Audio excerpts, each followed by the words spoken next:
pada umumnya yang benar-benar sukses tuh kerja pakai perut. Dari awal dia ngomong, gue di sini mau nyari duit gitu. Ternyata udah lebih dari 10.000 orang bisa berpenghasilan lebih dari UMR di Jakarta gitu. Oke.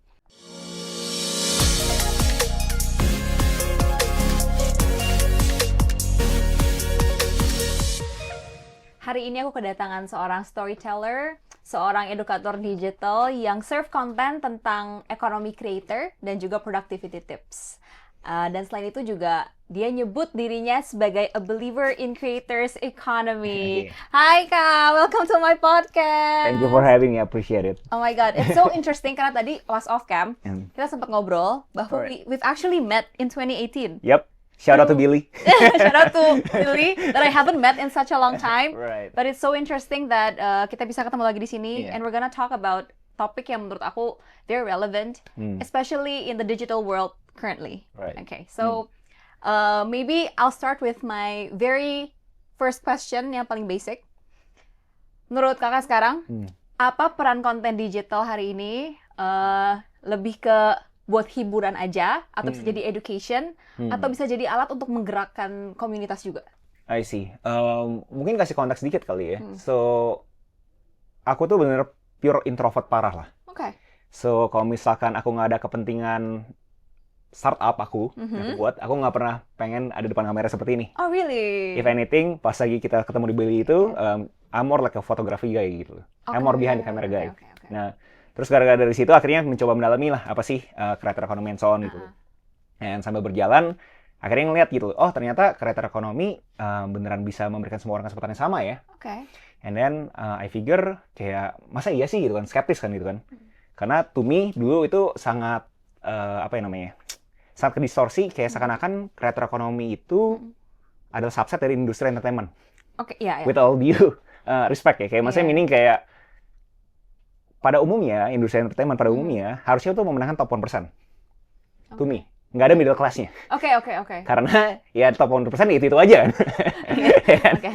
So I think di industri media sosial juga sama gitu loh. Creator ekonominya kok juga menangin the top 1%. All the endorsement and the financial outcome semua datang ke sana. Oke. Nah dari sana akhirnya mikir kayak mungkin nggak sih sebenarnya ini kalau misalnya mau jadikan profesi, for me benar-benar industrinya harus ada middle class-nya.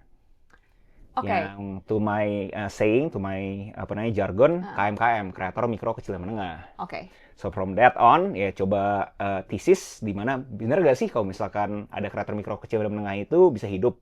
Oh ternyata kalau misalkan hidup itu nggak cuma dalam konteks entertainment ya, nggak cuma hiburan toh. Ternyata bisa lewat edukasi juga gitu. Makanya sekarang ada tren jualan kelas. Betul. Nah jadi hal seperti itu sih yang akhirnya bisa diambil konklusi per sekarang kita ngobrol terkesan bisa gitu. Oke. Berarti mulai kapan ya kayak you Kalau jump into this world? benar-benar specifically jadikan profesi Desember 2020. Okay, so it's been 5 years. 5 years. Going for 5 years ya. 4 or 5 years. And how has it been so far? Di dalam konteks my agenda, which is my startup, we had some momentum going last year sih. Jadi these past 2 years kita lihat ternyata emang kreator mikro kecil menengah itu bisa hidup gitu. Dalam konteks kita hidup buat lebih objektif, meaning kayak ternyata udah lebih dari 10.000 orang bisa berpenghasilan lebih dari UMR di Jakarta gitu. Oke. Cuma kalau jadi creator ya, ini at least speaking from my experience, karena kan aku berangkatnya bukan dari content creating sebenarnya. Right. But I do believe that kalau bikin konten, kita harus punya niche-nya dan punya sebenarnya yang what keeps me going is more of my interest. Jadi let's say I'm making content about neuroscience, it's because something that I am interested in. Right. Let's say buat para audience di sini yang punya interest, tapi mereka mungkin anggapnya niche banget, atau on the flip side itu yang malah broad banget dan terlalu banyak orang yang ngelakuin. Gimana sih caranya supaya bisa pilih topik yang right, and then bisa jadiin passion itu jadi sebuah konten yang akhirnya menghasilkan sesuatu. Kata-katanya passion nih. Wah, passion or like interest lah, kan. Ya kalau misalnya di sini yang udah cukup berumur, when you hit your 30s ya passion is very debatable. Really? Tapi ya kalau misalnya dalam konteks passion buat on the same frequency of words. Jadi kalau misalnya passion itu menurut aku dalam konteks konten harus ada 2 P lainnya, not just passion. That's the first P, okay, that's fine. Yang kedua mungkin problemnya apa nih? Does your passion solve someone's problem? Yang ketiga, ada payment-nya kayak. Oh, oke. Karena Better be realistic. iya kan, Yeah. ini kan kita make a living kan out of it kan. Apakah benar payment-nya itu ada dan apakah scalable atau nggak scalable. Jadi dalam konteks passion tadi, pastiin ada dua pilarnya lagi terhadap kita punya problem ataupun kita punya payment. Nah, itu dalam konteks passion tersebut. Kalau ditanya gimana cara mulai niche segala macam, menurut aku sih di dalam konteks terhadap kalian itu mau dikenal sebagai apa. Tapi kalau misalkan itu menurut aku agak susah ya, dimana pemula pada umumnya bingung kan, gue jago masak, gue jago jaga anak, gue jago bikin Excel. So too many things going on, right? So people jadi bingung kayak gue pilih niche mana. Nah itu kenapa aku studi kasus. Dimana pas awal-awal buat bener-bener ini contoh konkret bahwa KM itu it's real, adalah bisa gak sih yang bukan siapa-siapa, shotnya gitu-gitu aja, upload video long form di YouTube itu 2 hari sekali, nggak ada giveaway, nggak ada collab, bahasnya semua gado-gado. Dari buku, Lightroom presets, cara negosiasi dengan klien. Semua banyak lah ya bahasnya. Semua gado-gado. Fungsinya apa buat pengen tahu apakah beneran bisa. Orang seperti ini juga bisa gitu. So to that conclusion, buat kalian tanda kutip ADHD, atau agak bingung gimana caranya memulai konten, mulai aja. Ternyata bisa gitu. As long kalian itu benar-benar akhirnya ketemu nih. Problem apa sih yang orang-orang itu akhirnya pengen dengerin kalian tuh dari POV-nya kalian gitu. Tapi based on your experience kan berarti awalnya tadi mulainya banyak ya. Yep. Ini. Do you think it would have been better if you started langsung niche atau memang experimentation tuh perlu supaya tahu niche yang mana? Mungkin agak bias, tapi in my context kalau misalnya I very niche down, people wouldn't relate to me. Kayak lo nge-fair, lu kan kuliahnya ekonomi. Apa nggak sih? Kayak jadi konteksnya jadi kayak ke distorsi with my background kan. Karena jadi makin banyak, jadi I'm doing it by design. Emang sengaja buat gituin. So, buat kalian yang tanda kutip eksperimental boleh aja, tapi harus mikir sekali lagi, marketnya maunya apa sih gitu. Mungkin kalian klaim bahwa kalian itu jago banget di ekonomi contohnya. Tapi market nggak react gitu. I don't give a damn gitu. So, jadi again, the market side butuh diomongin sih. Buat kalian itu akhirnya niche down-nya kemana gitu. Jadi sih balik lagi based on ini ya, tergantung kasus setiap orang lah ya, kan beda-beda background-nya gimana, and then approach-nya juga gimana, beda-beda kan ya. Benar. Tapi kalau misalnya nih, bikin konten, gimana cara bedain mana yang idealisme kreatif sama mana yang realistis secara finansial? Pertama paling gampang konteksnya lah ya. Kayak kita ngomongin kalian di sini ini mau dapat duit berapa banyak. Contoh paling simpel mungkin kita ngomongin 2 kali UMR Jakarta 10 juta. Ya kan? Untuk dapat 10 juta berarti kan bisa di-breakdownin. Oh, ternyata kita butuh dapat endorsement sekian, butuh jualan affiliate produk sekian, jualan digital produk kita sekian. You name it lah, all the revenue stream that you can think of kan. Jadi speaker, and so on gitu kan. Jadi dari sana, pikirin deh dari 10 juta tersebut, kira-kira mana ya komposisi yang paling gedenya gitu. Contoh endorsement, contoh endorsement 70%. Yang 7 juta. Kira-kira di niche-nya gue, ada gak sih brand yang mau secara regular tiap bulan kasih gue 7 juta contoh doang? Kalau misalnya itu kagak, berarti kan harus mikir lagi dong. Kira-kira kayak nggak mungkin deh ada orang-orang yang mau spend duit sekian banyak regularly sama gue gitu. Oh ya udah kalau gitu mendingan gue main AdSense deh, atau enggak gue main jadi speaker fee deh, atau enggak gue jualan digital produk ya, jualan kelas. So benar-benar sangat terkontekskan terhadap mereka punya ambisi finansialnya sih. Jadi kalau ditanya gimana cara mulainya, ya kalian harus benar-benar tahu nih goalnya kalian berapa duit. Terus di reverse engineer terhadap produk-produk kreator yang pada umumnya mereka bisa kerjain gitu. Berarti itu bisa dibilang cari goalnya dulu tuh apakah harus quantifiable supaya lebih konkret, atau ada kan orang yang mungkin masih belum kebayang ya, aduh gimana ya kalau digital kurang lebih berapa ya uangnya, masih belum kebayang. Kalau orang-orang yang ada di posisi seperti itu yang masih belum kebayang, betternya gimana? Ini soalnya kalau di klip kayak gini bakal agak bahaya nih ya. Gimana ya ngomongnya, coba pikir ya diplomatisnya. Simpelnya jadi di dalam konteks orangnya itu udah tahu, ya silahkan monggo langsung niche down aja gitu. Tapi di dalam konteks orang itu udah masih belum tahu, ya eksperimental deh, mau kagak mau. Terhadap kira-kira gue tuh harus mulai dari mana dulu? Gue jualan kelas dulu deh, habis itu gue baru endorsement dan vice versa gitu. Jadi bener-bener apa ya, nggak bisa digeneralisasi terhadap semua orang itu tipenya tuh harus semuanya kayak gini gitu. Kebayang nggak sih? Ngerti. Berarti tergantung kasus ya. Tergantung orang beda-beda ya. Karena ada yang menarik gitu kan. Contoh ada orang dia itu mulai karena dia itu benar-benar udah nggak ngejar duit. Jadi emang for fun aja gitu ya, orang gimana? Dia udah punya corporate, multinational companies, dia ada ngeliat tren di Amerika di mana per hari ini kita at least for me, kita itu negara agregator.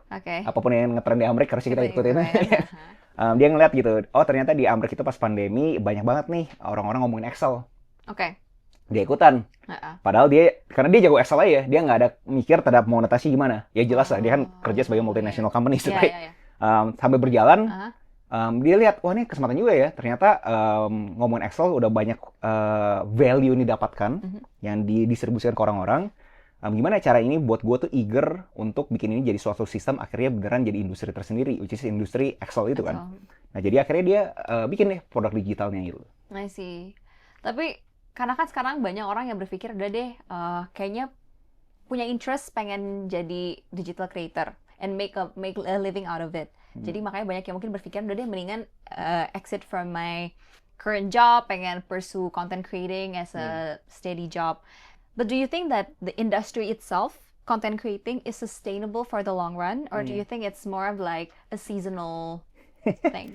Ini seru-seruan ya, aku nggak tahu ini boleh berapa lama ya. Tapi I wanna hear from you first, karena kan Agatha kan to my knowledge udah 10 tahun lebih kan nih di industri entertainment kan. What do you think? Sebenarnya, for me, it's kinda bisa dibilang yang udah mulai melek untuk lihat, oh ini it's an industry, it's not just a playing field.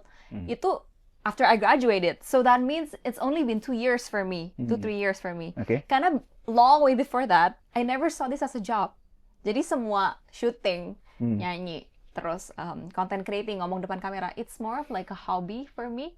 So it's not really a job in my head Until one day after I graduated, I realized that, oh actually I've been working this whole time and like I have this, okay, and then I'm just gonna continue it. Dan sebenarnya kalau speaking from my experience, what I see dari my journey di industri ini, I feel like it can be sustainable, tapi memang you gotta be very smart about it. Karena satu, di industri entertainment kan is very fast moving ya. Especially kalau entertainment tuh selalu ada aja yang maksudnya something new, something novel gitu. Sedangkan mungkin kalau education ya sama juga, cuman I feel like if you package it right and then if you deliver information yang emang people are really curious about, then maybe it can be a bit more sustainable. Yeah, it can be timeless, it can be like evergreen. Jadi makanya that's from my observation. Cuman again, kalau ditanya gimana my view, to be honest, I don't really know karena the moment I realized that I'm actually working with 3 years ago.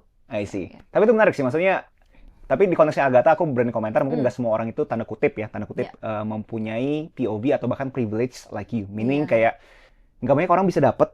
Buat Agatha tuh hobi, tapi buat orang lain tuh kerja. Benar. I think it's very hard lah. I think I mean I'm profiling you. I assume you know now the well, right? Yeah. He said that you gotta find works that looks like play to others. Yeah. And you got it. Right?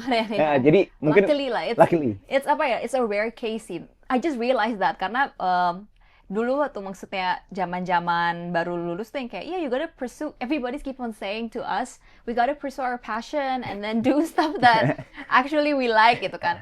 Tapi I just realized karena my friends like around me, yang mereka suka mungkin gak something yang can make money. Right. You know what I'm saying? Jadi kayak I'm just one of the few lucky ones yang emang, what I like is something that I can monetize gitu. Right. Jadi gitu sih kalau for my experience. Ya, jadi menurut aku konteksnya Agatha mungkin tanda kutip the 1%. The 1%. I have to say thank God it's the 1%. Yeah. For the rest of us, the 99%, I think people need to approach-nya itu, pendekatannya itu lebih kayak dalam konteks itu kayak industri entertainment. Kalau misalkan kita notice industri musik lah di Amerika gitu segala macam ya. Gayanya kan sama ya, di mana mereka itu kita ngomongin bikin album, ya kan? Terus konser, jual meet and greet and everything, terus ngilang. Iya benar. Terus mereka di lab, godok, bikin lagi. Terus manajemennya mendadak, kayak udah saatnya lagi nih bos. Ya. Karena kalau misalkan secara industri entertainment mungkin cuma ada 20 tahun nih secara statistik. Betul. Ya kan, kita talking about statistik ya, outliers pasti ada kan. Ada ya. Yang ngomong statistik, lu cuma 20 tahun, saatnya lagi nih gitu kan. Terus diulang lagi gitu kan.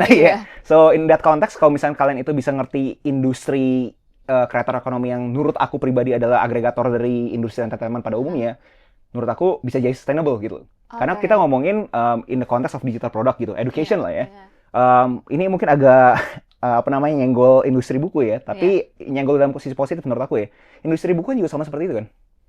Kayak kita udah di 2025, kayak what other self-help book that we need to read gitu. Ya kan? Tapi kan yang bikin itu menarik adalah studi kasusnya kan, POV-nya, gaya komunikasinya beda gitu loh. Kayak kenapa orang harus baca Atomic Habits? Oh, karena mungkin dia baru ke-trigger tuh ada cue, craving, response, reward. Padahal Eat the Frog aja lu harus makan kodok tiap pagi itu udah cukup loh gitu. Tapi why do you need all these so-called gimmicky to sell your books, right? Dan abis itu, like-nya industri entertainment juga ada konsernya kan, ada seminarnya gitu. Makanya si Robert Kiyosaki suka dikatain kan, Rich Dad Poor Dad gitu. Ngapain lo ada Rich Dad Poor Dad punya seminar gitu kan? Terus habis itu udah dikasih itu dijual lagi worksheet-nya. Terus lanjut ke buku keduanya, Cash Flow Quadrant. So, in the context of kalau misalnya kalian itu pengen jadi sustainable, you need to really know in the first principle thinking, industri gimana sih? Gitu. Tapi berarti bisa dibilang, ini karena yang menarik sih. Karena, at least based on my experience, I feel like entertainment yang me becoming a singer, dari single, promo, terus nyanyi kemana-mana, itu tuh beda sama content creating. For me ya. Karena kalau content creating is more of like, gak ada restnya. Kalau nyanyi kan gitu ya, release, pergi, rest tuh to write another song and then you release it again. Tapi kalau content creating, I feel like it's more of a kayak agak kewajiban. Kayak misalnya, okay, you gotta post, you gotta commit, postnya bakalan sekian, berapa kali dan lain macam sebagainya. And itu bedanya sama 9 to 5 apa jadi? Same thing kan? It's the same thing sih. We have the boss, which is algorithm. It's just numbers ya. It's just numbers, right? Ya, jadi kalau misalkan, sorry potong ya, maksudnya poinnya adalah, kalau misalkan orang yang kayak gitu, which is fine ya, nggak apa-apa kalau misalkan yang pilihan hidupnya kayak gitu ya, tapi ya basically, ya same thing kayak kerja aja dong gitu kan. Justru poinnya adalah, you need to be free, right? Itu industri entertainment, kenapa orang pengen kan, karena ya, wah seru ya, nggak ngapa-ngapain aja, tapi scalable. Meaning kayak, lu punya art di 2021, lu punya art di 1978, masih bisa dikonsumsi 2025 gitu. Betul. I see, menarik sih. Karena, apa ya, maybe from my experience juga, I've never seen content creating as something, karena it's something that I just like doing. Jadi nggak pernah ngelihat something yang kayak, oh gimana cara monetize-nya gimana ya. Jadi it's just something given for me. Tapi I know people out there, mungkin nggak sama background-nya kayak aku dan juga ini nggak sama. So it's interesting to see how you dissect it, and I feel like it's gonna be helpful for people who wanna. For the 99%. For the 99%. Iya. Tapi nih, Kak, aku mau nanya juga. Di titik mana seseorang harus mulai mikir nih, ini bukan cuma karya aja, tapi juga harus menghasilkan uang. Nah, ini karena ini speaking ini ya, karena banyak kan orang, ini kalau aku lihat dari teman-temanku, yang influencer misalnya, dia kan awalnya senang konten aja, senang ada misalnya suka produk makeup ini, dia suka sharing. Awalnya dari situ sampai akhirnya ada banyak brand yang pitching, and akhirnya jadi influencer. Titik di mana dia nyadar bahwa ternyata I'm an influencer nih, itu ketika mungkin ada parameternya. Satu, brand udah mulai approach. Dua, followersnya mungkin udah sampai sekian number. Itu yang kayak gitulah kalau influencer beauty. Bagaimana dengan yang, let's say pengen bikinnya education nih? Jadi unik ya, karena aku punya startup tersebut kan, jadi aku jadi tanda kutip mempunyai beberapa data terhadap kreator yang profil seperti ini ya. Kalau ditanya pada umumnya yang tanda kutip monetize, itu adalah orang-orang yang kerjanya itu pakai perut. Maksudnya? Mereka itu kerja beneran cari duit. Bukan tanda kutip, ini jadi profiling lagi ya. Pada umumnya, orang-orang yang di beauty industry atau di sosial media di beauty genre kan mempunyai income lainnya. Pada umumnya ya. Nggak generalize, tapi pada umumnya seperti itu. Mereka itu jadinya berasa, ini entaran aja lah, gue monetize-nya gitu loh. I'm just doing this happy, which is that's the unfair advantage of them, right? Ya mereka harus pakai lah, masa nggak dipakai kan? Udah punya privilege, pakai dong, make sense gitu kan. Tapi dalam konteks yang benar-benar yang tadi jawab pertanyaan Agatha Chelsea terhadap Gus, kapan sih orang itu akhirnya beneran monetize kayak gitu? Pada umumnya yang benar-benar sukses tuh kerja pakai perut. Dari awal dia ngomong, gue di sini mau nyari duit gitu, gue mau cari cuan gitu. Oke Gus, tapi gimana caranya tanda kutip mencari suatu keseimbangan dengan etika dalam konteks edukasi kan ya? Harus dalam konteks mereka udah harus waras juga lah ya. Dimana meaning mereka tahu apa yang mereka sampaikan itu bukan cuma tanda kutip Google doang. Ada studi kasusnya, ada worksheet-nya, dan layaknya any industry, kalau misalkan orang udah beli, kalau misalkan tanda kutip nggak ada after sales, kan orang bete kan nih. Kayak skincare atau ekstrim lah ya. Dimana, kok nggak putih sih? Apalagi digital product gitu kan, yang tanda kutip buyer remorse-nya sangat tinggi gitu. Kayak orang merasa udah beli, ih gila, gue beli e-booknya Agatha, ini mah gue di Google juga ada gitu kan. Ya. Tinggi banget kan, nah itu fungsi ada after sales kan. Nah orang-orang yang tanda kutip tahu ini semua penting, nah itu yang orang-orang yang ekstrim tuh penghasilannya. Oh, I see. Berarti bisa dibilang kalau memang tujuannya, motivasinya emang mau cari uang, and then bisa dimaksimalin. Berarti kan kalau motivasinya itu pasti lebih maksimal dalam artian mencari caranya itu lebih banyak. Benar. So itu people yang bakalan generally thrive in the industry. Or specifically in my platform. In your platform. Ya, in my platform kita lihat orang-orang dari user-user yang kita lihat yang tanda kutip penghasilannya ekstrim, kerjanya pakai perut. Oke. Bukan pakai otak. I see. But how to be consistent? Kalau kerja pakai perut sih udah pas konsisten sih. Iya. That answers actually. Iya, kalau maksudnya pakai perut dulu baru otak, bayang nggak sih? Okay. Bukan otak dulu baru perut, bayang nggak sih? Kadang-kadang tuh kalau misalnya perutnya udah lapar, mereka tuh udah ekstrem banget kan konsistennya kan. Ngerti. Jadi dan orang-orang yang tahu bahwa media sosial itu butuh yang lagi bisa kan fast pace kan. Yeah. Jadi mau pasti konsisten dengan sendirinya sih. Karena memang bisa dibilang motivation dari awalnya drive-nya pun udah strong. So bukan consistency is not something that is forced karena it comes automatically when you're actually looking for capital in the industry. Is that what you're saying? Ya bisa, tapi coba didasarnya mungkin kayak konsisten biasanya kan dikontekskan terhadap progress ya. Kayak you have the ideas tapi nggak aksi gitu kan. Orang-orang stop di sana kan. I think orang-orang yang kerja pakai perut tuh ID sama action tuh gapnya tuh rendah. Kayak cepet gitu loh. Ya. Jadi karena kalau ideas bukan berarti langsung dikerjain, tapi kalau misalnya orang yang kerjain pakai perut langsung the gap is smaller. Ya, kayak dia nggak bisa overthinking kan, kayak gue butuh makan cuy besok gitu kan. Ya. Ngerti. Tapi what's the biggest challenge in your industry? You mean in my startup or what is it? In the context of what? In both deh. Maybe different challenges you can explain or the same juga boleh. Kalau in the context my startup kan trying to solve, people itu bisa create their own website, abis itu bisa mainly sell digital products. Yeah. I think the industry challenges over there is kayak orang-orang itu berasa digital products itu tabu. Okay. Atau lebih kasarnya lagi, in our netizen world ngomongnya jual ludah. Okay. I don't know berapa banyak Agatha Chelsea yang sering ketemu sama orang-orang jualan kelas. Okay. Pada umumnya orang itu punya stigma negatif sama jualan kelas. Tapi itu cuma di Indonesia aja atau di luar juga seperti itu? Itu unik.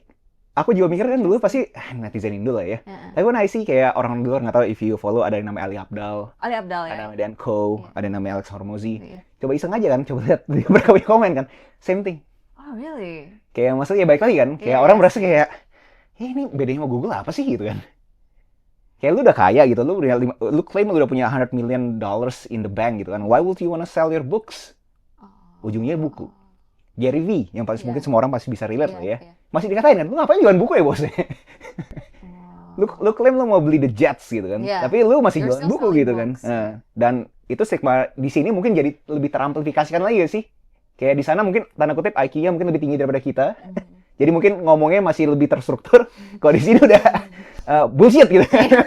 Langsung direct ya. Direct kan. Jadi cuma beda cara penyampaiannya aja, tapi skeptisnya sih tinggi. So kalau ditanya Gus, kasih tahu gue industri ini apa challenge-nya, di otaknya aku adalah kasih tahu bahwa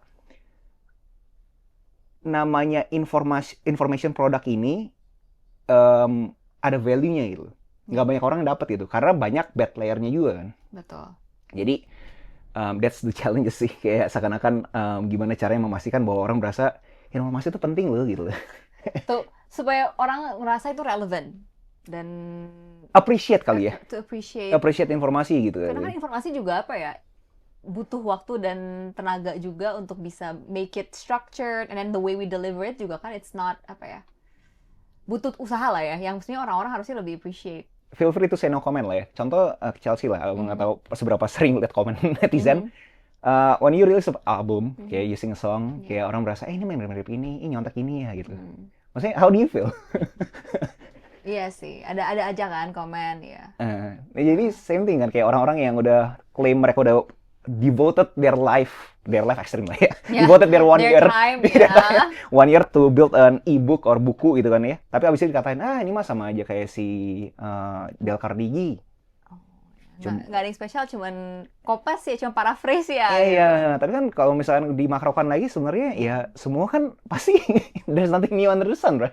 Iya sih, karena research-nya juga ya maksudnya the basic principle pasti kan Stay the same, right? Stay the same. Dan apalagi kalau misalnya industri musik lebih ekstrem lagi menurut aku ya, chords-nya kan bisa diklaim sama kan. Iya sih. Ya paling harus you gotta be smart aja to arrange it in a way yang apa ya, yang seunik mungkin kali. Sama lah in writing books juga, I feel kan? that's the modifikasinya kan, the game is in the modifikasi part, right? The modification and the way in delivery-nya juga itu kayak itu sih yang paling. Yeah. I don't want to put you on the spot, by the way. Iya. Tapi mungkin ini ada pertanyaan juga. Kita kan sering terpaku ke algoritma nih. Ya maksudnya apa yang lagi happening, apa yang lagi bakalan generate a lot of attention. Gimana sih caranya supaya kreator tuh bisa tetap fokus creating value, bukan cuman ngejarin viral dan juga numbers? Do you think kita harus nemuin the right balance, or do you think we should just stick to the algorithm, or gimana? Mungkin aku udah esek ya, kok so-called entertainment creator yang tanda kutip lifestyle and everything harus fokus justru. Algorithm? Iya. Kenapa? Ya karena orang-orang itu ngelihat bukan objektifnya, tapi subjektifnya. Jadi nggak butuh sok-sok tanda kutip kayak original, kayak tren gitu segala macam, tapi justru hijack the trend gitu loh. Oke. Itu kalau entertainment creator. Iya. Contohnya bagus ya. Contoh sekarang lagi pas video ini dibuat, ada yang si Pacu, ya kan? Terus ada Coldplay, ya kan? Hijack the trend gitu loh. Kalau entertainment creator, because you need to be relevant, because people see your content because of you. Itu entertainment creator. Kalau education creator yang tanda kutip bukan siapa-siapa, kayak orang-orang tuh lebih konsumsi objektifnya. Kayak people mungkin agak less care about siapa yang taruh, siapa yang dibawain. Nah, about the information that's exactly. Nah, itu mungkin harus lebih proper. Jadi kita punya views nggak usah gede, tapi contoh 1,000 views kita mungkin yang convert 10%, 100 orang. Whereas kalau misalnya entertainment creator mungkin viewsnya gede, impression-nya kan 1 juta gitu, tapi yang convert mungkin 1 orang. Tapi kan itu kan yang entertainment creator pada umumnya udah disupport dengan endorsement, brand placement. Jadi mereka bisa hidup dari sana gitu. Whereas the education part, ya mereka berarti harus cari cara kan, gimana caranya gue itu bisa monetize their impression. Berarti income streamnya bisa dibilang beda banget ya, the structure beda banget for entertainment sama education. Revenue streamnya, iya beda. Komposisinya beda. Nanti percentage-nya beda-beda kan? Benar, karena pasti kalau education creator adalah kadang-kadang kan platform keuangan bisa masuk pastinya gitu. Tapi kalau ngomongin terhadap the bigger industry pasti entertainment, endorsement pasti lebih tinggi lah. Tapi kalau misalnya yang education berarti the top 3 revenue stream apa aja? Education ya pasti juga pertama digital products, ya kan, jualan kelasnya dia. Terus speaking fee, right? Terus yang ketiga ya dia punya buku, dari ebook jadi buku, dia punya pre-recorded course, dia punya komunitas. Berarti bukan, kalau entertainment kan berarti lebih brand. To me ya brand placement.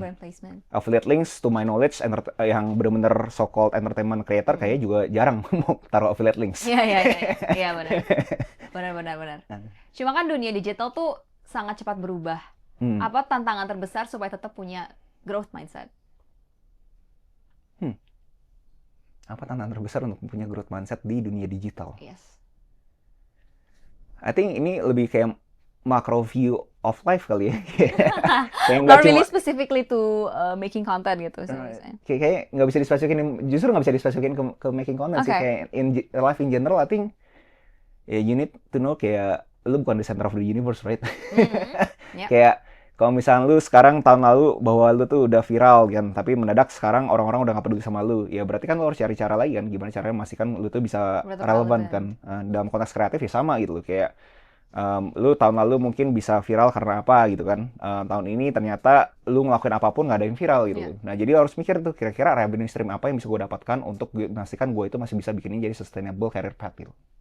I see. Berarti bisa dibilang juga adaptability and creativity is very important when it comes to bikin content.